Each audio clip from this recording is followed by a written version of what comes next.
I'd finally get to show everyone that I was more, that I was something.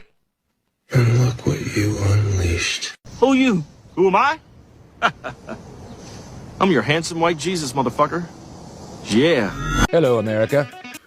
Hey, don't take me serious on this. I'm just joking around. Hey, what if CIA stood for Cosmic Interstellar Aliens? No.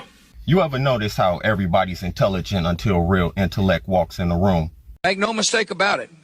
He's a good campaigner and he's got a lot of confidence. So much so that he thinks he invented the internet. But if the man was so smart, how come every internet address begins with W? That's what they teach you if you go to a prestigious university. You know, you spend $250,000 and that's what they teach you. Or how everybody's a critical thinker until it's time to actually think critically. I think we need to figure some things out. Are you breathing well? Are you eating well? Are you okay daily? And what time do you go to sleep at night? Because I'm here to help you, okay? Then you see who's been studying the truth and who's just rehearsing opinions. Very important stuff. I learned that at film school, where my father paid $250,000 for me to be educated and trained in the finest filmmaking techniques. And it's been valuable to this day. As a matter of fact, I would say that I used those skills to make over $250,000. You see, we live in a time now where intelligence is a trend.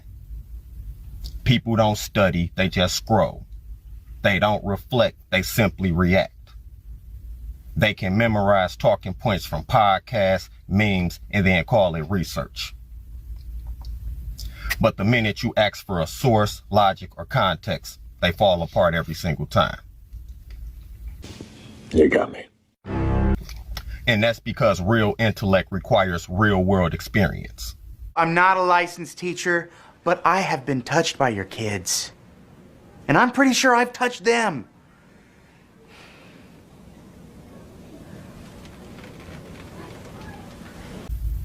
How can you understand truth without pressure? How can you know wisdom if you've never been tested? And that's because experience, it humbles you. It teaches you that life don't move by theory, it moves by principle. You see, a man who's been broke, betrayed, or blindsided, but still got up and rebuilt afterwards, he thinks differently.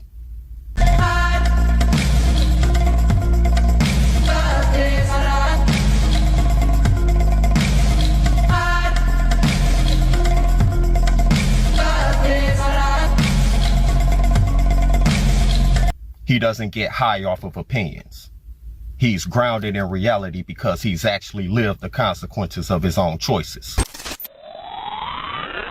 A lot of this stuff is actually written down. You see, there are two worlds going side by side. There's the world as reported by the mainstream media, where 99% of people get their information from, and that world's about that big. And then there's another world which is vast, where there's enormous amounts of documented evidence about what's really going on, not theories, provable fact, which is not reported by the mainstream media. But why has this not become, why is it left to you? No, it's not left to me. No, it's not left to me, Terry. There are thousands of people. But we haven't heard from them. Well, why haven't we heard from them? Because we've only heard from you so far. Why? You know why? Why? Because I have some kind of notoriety, I actually get on here and there to say these things, whereas the vast majority of researchers who are coming up with the same stuff never see a television camera. But you think people who know the truth are being kept away from the rest of us, and that you're the one who knows the truth? What is the truth? All we can do is get closer and closer to it. Let me tell you this. Tell me about the project for the new American century. Tell me about it. I know nothing about it. Exactly. Well, let me tell you then something that you should know about. And this is written down. In the 1990s, an organization was created in America called the Project for the New American Century. The people who created it were the people that have run the Bush administration from the moment it came to power.